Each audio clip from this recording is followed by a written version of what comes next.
I did grow up with literature, but the type of literature I grew up reading was not the kind of literature that I sort of write. I was given a lot of very terse, like, I grew up in the Midwest in Chicago, and I was given a lot of like modernist and especially Midwestern writers. And so I think there's like some history of that probably in my writing, with the fact that I wanted to write like stories of families and things like that, but the actual style and probably the identity stuff was not what I was given. When I was young, I was given like Hemingway or given Fitzgerald or Dos Passos or something. That was like what a Midwesterner should read, I think. I spent, when I was 18 years old, I spent a year in the Dominican Republic. And when I went there, I didn't speak Spanish very well. So there was like a list of American modern libraries, like 100 best novels, which is a very, you can be pretty skeptical of what's on the list. But I just brought those because they were in English, or I had them shipped to me. So that was when I started reading, I discovered like Toni Morrison, because that was #1 on the list. And I started discovering like all these other styles besides sort of what I think in that like middle class milieu that I grew up was like I grew up as a boy, so it was like, this is what you should read. Read some Conrad or something like that. And so then when I was 18, I read Toni Morrison, I read Garcia Marquez, I read people with sort of much more full, like almost like they wet styles, like they threw everything in. It was like humor, it was the body, it was sadness, it was just, there was no sort of like, the writing's exquisite, but it wasn't like that cold, icy perfection. It was everything, and that's what I like. I mean, it's what I strive for, and it's what I look for in a book. It's just like, is everything in here? Is it like all of life? I mean, I was a reader much before, and I think I'm still a reader before I'm a writer. And it was one of these things where I had just read so much that I finally took I was trying to be, I don't know what I was trying to be, like an industrial designer or something like that in college, because again, that's what people told me I should do. And then some generic ideas like, well, maybe I can be a doctor or something. I had no interest in it, but it was just like, I didn't know what I wanted. And I took a writing class, and I think it was just the fact that I had read so much. I had, not so much in terms of language, but in terms of like the rhythms of narrative, I found that I knew how to tell a story. I knew where the beats went because I just had read so much and internalized it. And then there's like, I think it was like the second story I wrote, there's that moment where you like, I think it was probably like the first time I was ever like in a flow state in my life, where I was just there, I was just in it, and it was something kind of like, I don't want to say mystical, but it was like, there was parts of me available that I had never felt available before. And I was like, I kind of want this feeling again. And what I wrote probably wasn't that amazing, but it was just that feeling that I chase, and I still, I feel like I get it. I'm not like one of these people like every time I sit down at my desk, I'm there. It's like I get it. I'll get it for like 3 or 4 days, once or twice a year if I'm lucky, and the rest of the time I'm just looking for that feeling again. As a writer, I've tried out like everything to try and figure out how to get to that place, like how to be at the desk and have it be good.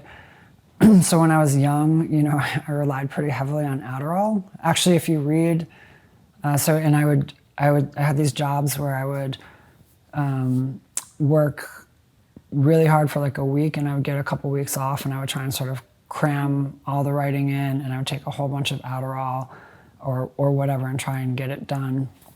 And if you read Detransition, baby, especially the early drafts of it, the first half of the book was written in that mode, and it was like very intense. It was very, it wasn't that funny.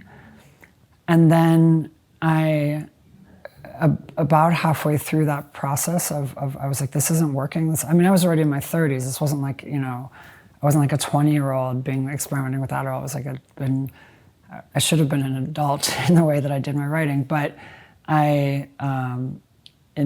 halfway through the book, I was like, I got to get this down. So I started, trying the things that other writers talk about. I tried meditation. I tried getting up at 5:30. I tried, I sort of restructured my whole life, and I quit, all substances while I was writing. And it was harder to get into it, but I found suddenly that I was funny. I think like when I was on Adderall, I was just like, and so I just passed the jokes right by without stopping for them. And so I feel like I discovered myself as a more comic writer halfway through the book, and the lightness of it. And then I had to, when I gave the first draft, it was like this book switches halfway through, and I had to go back and sort of begin to weave humor into that first half.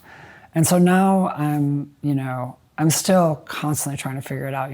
Like I do stupid things like maybe now I'm a writer who uses a fountain pen, and so I like spend 3 weeks like getting nerdy about fountain pens and listening to like Neil Gaiman or whoever like extol the virtues of fountain pens, and I'll be like, no, actually I'm not a fountain pen writer, it turns out. But hopefully, I don't know, maybe by the time I'm 60, I'll figure out the process. I read moving, actually. I found out that oftentimes the space that I'm in determines the length in which I can read. So I had a tiny studio for a while. One room, my bed was next to the refrigerator, which is nice actually, because you could lay in bed and just grab a drink or something.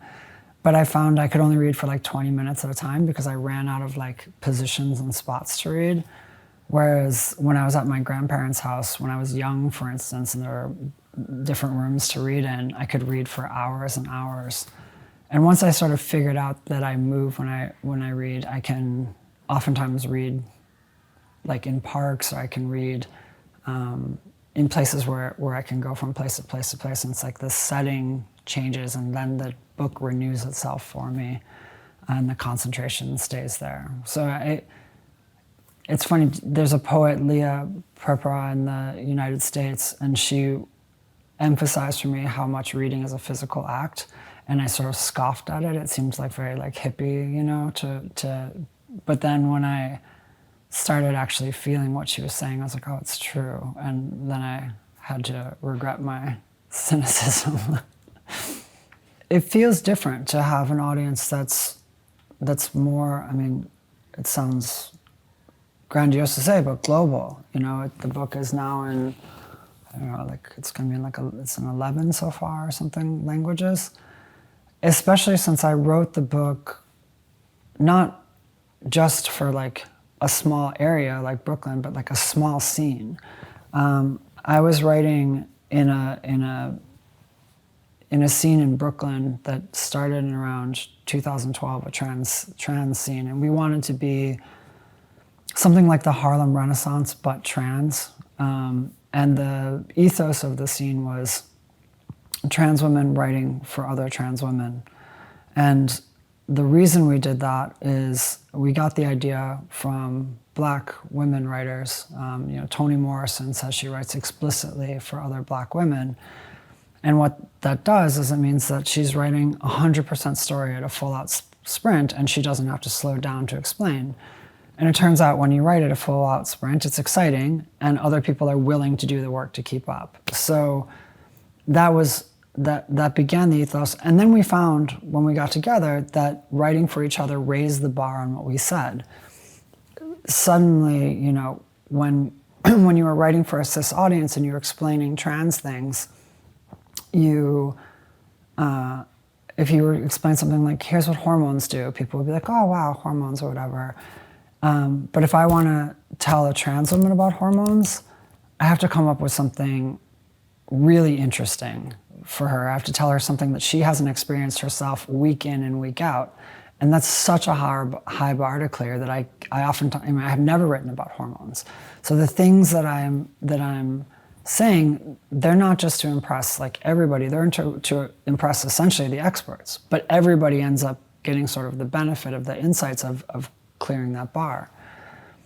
So we were writing, you know, when I wrote Detransition Baby, I probably had 10 people in mind. You know, there's jokes in there that like, this joke is from Morgan Page. You know, she'll recognize it, she'll know what it's for.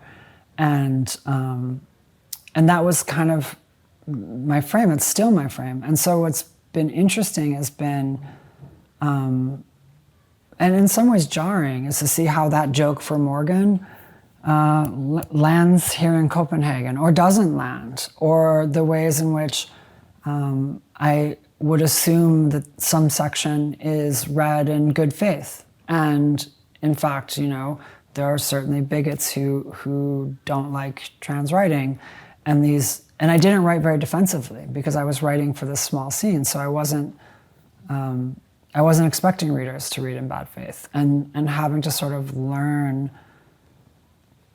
how to deal with readers who read in bad faith was a whole new process, and largely it was a process of learning how to ignore it and not let it chill my writing, not let it make me afraid to say the things that are a little bit wrong or a little bit off, or are for people who are willing to take me on faith to see where I'm going.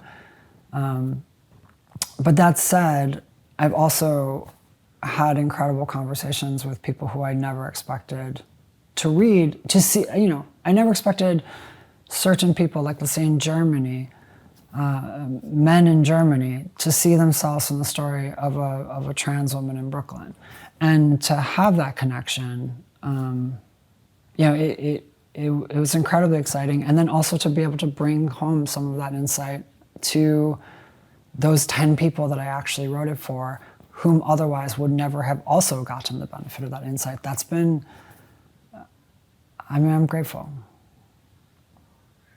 There's a way in which when I began the book, it was very T for T, it was very trans for trans. And as I wrote it, I'd self-published these 2 novellas that were circulating amongst trans women. And I discovered that a lot of trans women didn't necessarily agree with me. We're not monolithic in how we see things. And there were many trans women who disagreed fiercely with me. And so I began to think, okay, T for T is obviously, the sort of epistemology of that is identity.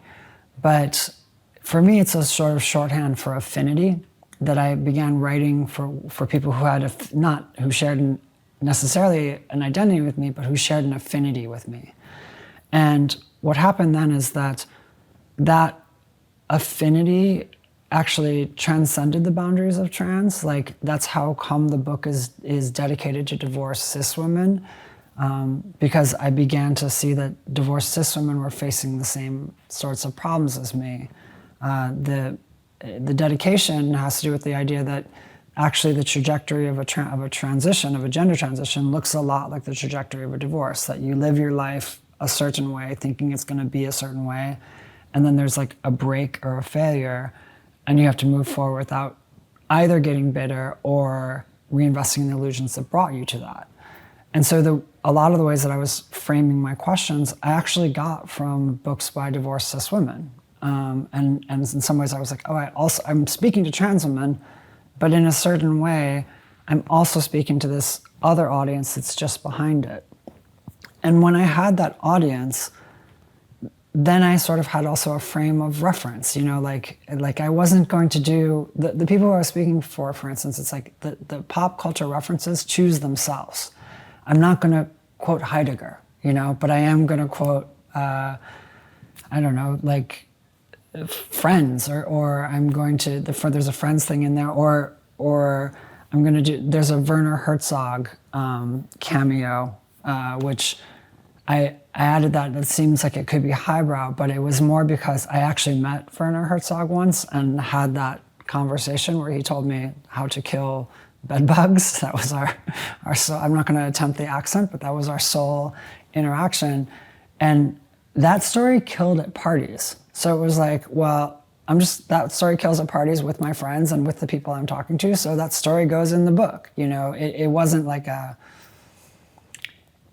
this is I'm in conversation with with Werner Herzog and the brutality of nature or something. It was like I know that this one is going to make people laugh. This one people like, and that's often what just guides the pop culture references.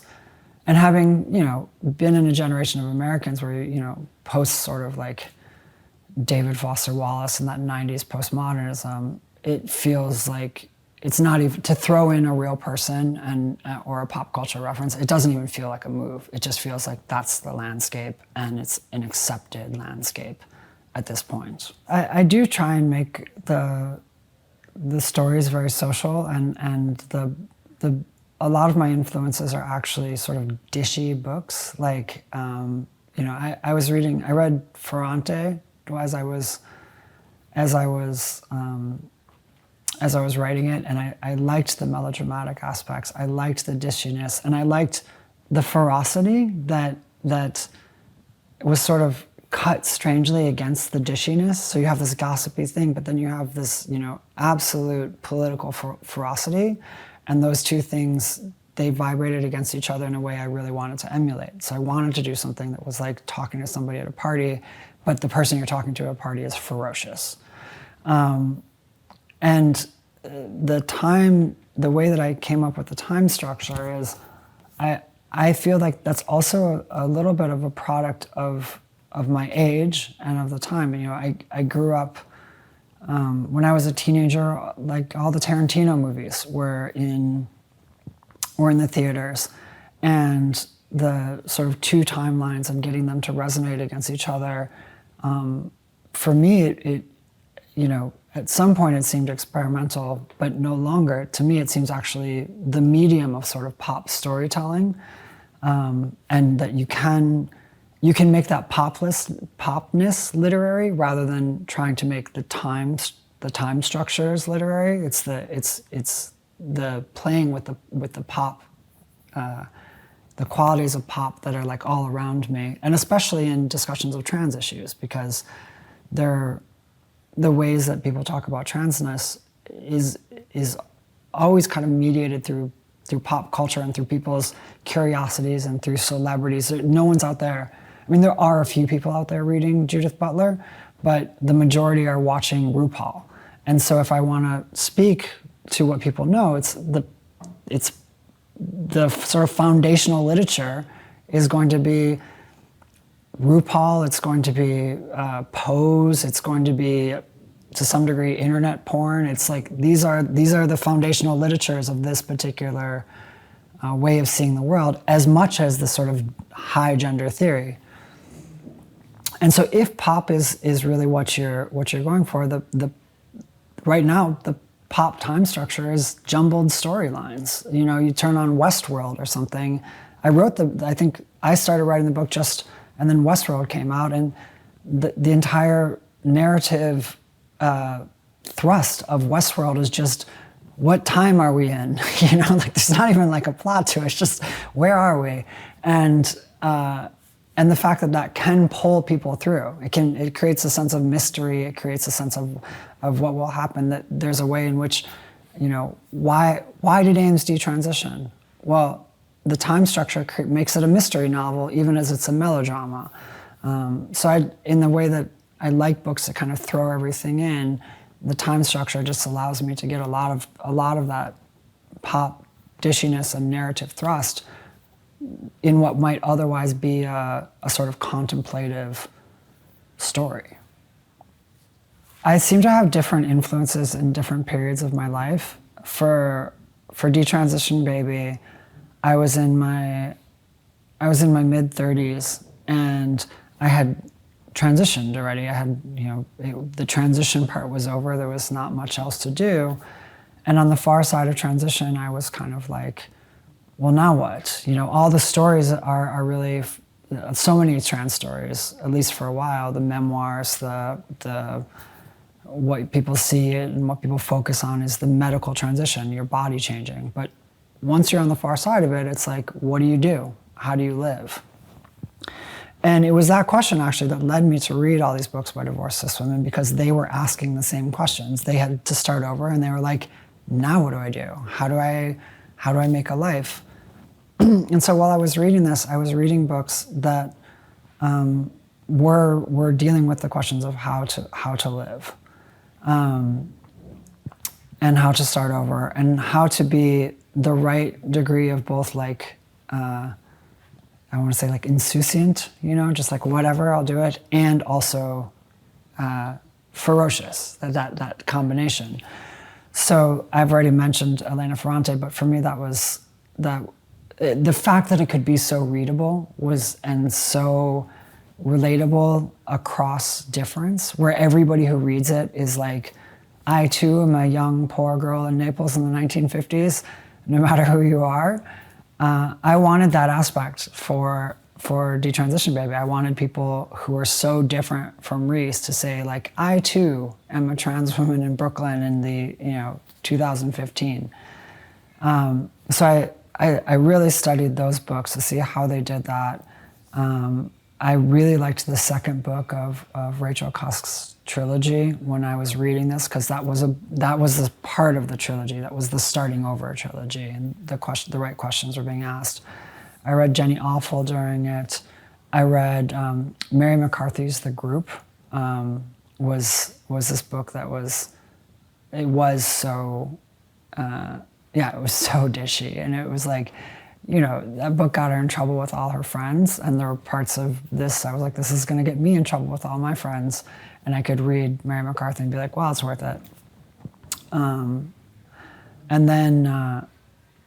then I think there was Sula by Toni Morrison, which was about the aspect of female friendship and the different choices that people made and how to make choices and tell your own narratives in ways that you're not lying to yourself. Because I think there's ways in which not just trans women, but my entire generation, the sort of prescription is that I think the book gives, or the diagnosis is that the way to make a family isn't to necessarily choose, here's my hetero model that I pulled off the shelf, but neither is it to, like, sort of assume that if you pull queerness off the shelf and you're like, no, I'm poly and I live in a polycule and that will make me happy, or something like that. But then in fact, you have to make a family in which you say you have to state your desires, and you have to then figure out how to live yourself. And for me, Sula was like a case study in two women really trying to do that in a context in which the greater society was not making it easy for them, which has, of course, parallels with making these choices as a trans woman to move forward, how to make decisions, and how to not end up stuck. While I was writing the book, I was very aware of the fact that I felt like there wasn't necessarily a script for me. There was a kind of generic queer script, or there was a kind of ethics, which I actually saw falling apart for a lot of my friends, precisely because that queer script wasn't exactly for trans women. Queerness, a lot of the ideas of queerness were about bodies that weren't necessarily changing, that weren't about gender, they were about sexuality. And so you would try a queer thing, and the ethics were very good, but the actual, like, if you tried to copy somebody else's practices, it wouldn't work out. So, and meanwhile, there were new opportunities for my generation. Like, it wasn't like how things were in the 90s, where if you were a trans woman, largely you've made one choice and the rest of your life is there's joy and there was beauty, but the question of survival constantly loomed. I didn't feel that the question of survival was always so, heavy on me. So I had a little bit of space to explore, but so I didn't have the script of survival. I didn't necessarily have this queer script, and I had to write something new. And I was looking at a lot of the other trans art, and a lot of it actually felt like it was taking pictures. It was like, this is how we live now, And I knew how we live now, but I was sort of like, how do we move forward? How do we do something new? What am I, and this was not a philosophical question. It was like, really, I want to know what my life will look like when I'm 60. So I started writing this basically to be like, how do I make a choice? And if you think about the structure of the book, there's three people sitting in a room at the beginning of the story being like, can we make a family together? And there's three people at the end of the story being like, can we make a family together? So in some ways it looks like nothing happened in the book, but really the drama and the plot is defining that question, stripping away the coping mechanisms, stripping away the delusions, stripping away all of the narratives that have sort of cohered around oneself, to actually be able to ask an honest question, to basically say, in this case, am I willing to make the compromises necessary to be a trans mother in this moment?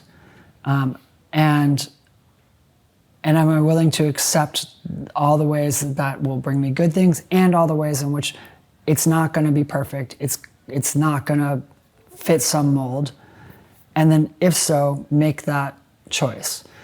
And so for me, the question of the baby wasn't like, okay, everybody should have a triad with a detransitioned person, a cis woman, and a trans woman. It was like, get to that moment where you have to make a real choice, being honest about the ways it's going to cost you things, the ways it's not going to be perfect, and do you really want to do it? And maybe the answer isn't like, yes, I'm going to do it. I'm going to put up with the bullshit and have a baby. Maybe it's like, no, I actually don't want this family, that I don't want to throw my lot in with these other trans people. I don't want to think about futurity in that particular way, in which case you have to do this process all over again. But that's the moment of clarity and of hard choice that I wanted to get to. So it wasn't a static picture of how we live now, but a challenge for making the choice to do the next thing. Because you know you've made one hard choice when you transition. You've got the skills. You did it once. Don't just make that the one choice of your life. Now it's time. Now you're an expert. Make that hard choice one more time in a new way. I saw it was included in a list of queer utopias, and I kind of laughed at that, because these characters are not, in the idea of a utopia, you like sit around on a beach and you have plenty, and you are pretty sure about your place in the world. And these characters, none of them are that way. None of them are sure of their place. None of them, maybe they have, two of them have material security, but Reese doesn't.